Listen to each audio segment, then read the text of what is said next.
Un fils de cordonnier, devenu l'homme le plus craint de son siècle, en tuant 20 millions de personnes. Messieurs, dames, asseyez-vous. Bienvenue dans ce nouvel épisode de notre série sur les dictateurs. Nous sommes le 5 mars 1953, dans une dacha isolée, près de Moscou. Un vieillard gît au sol, paralysé, inconscient. Autour, silence. Personne n'ose entrer, personne n'ose appeler les secours. Pourquoi ? Parce que ce vieillard, c'est Joseph Staline, et même mourant, il terrifie encore toute l'URSS. Mais tout commence loin du Kremlin. En 1878, en Géorgie, Joseph Djougashvili naît dans une famille pauvre. Père alcoolique, coups, humiliation. Sa mère veut en faire un prêtre. Il deviendra révolutionnaire. Il découvre Lénine, le marxisme, et troque la Bible contre le fusil. Il braque les banques pour financer le parti, et adopte un nom.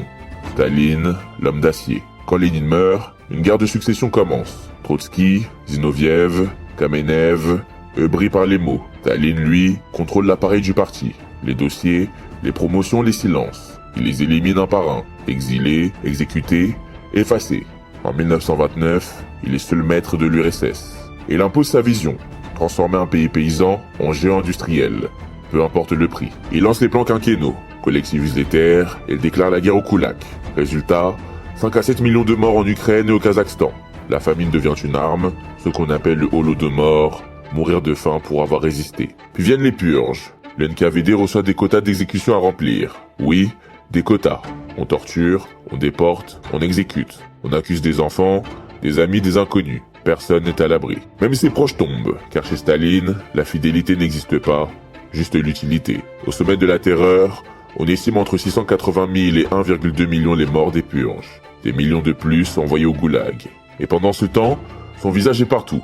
Dans les écoles, dans les usines, sur les murs. On falsifie les photos, on efface les noms, on applaudit même quand on a peur. Surtout quand on a peur. En 1939, il pactise avec Hitler.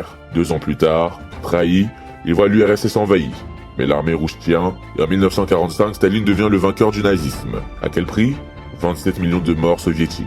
Il meurt en 1953, officiellement dans son lit, en réalité, seul, étouffé par la peur qu'il avait semée. Alors que retenir de cette histoire ? Que Staline a fait de l'URSS une superpuissance, qu'il a vaincu Hitler, mais qu'il a assassiné son peuple à coups de famine, de purges et de mensonges, ou surtout, que le pouvoir absolu ne se construit jamais sans un prix absolu. Moi, je ne juge pas. Je ne fais que raconter l'histoire.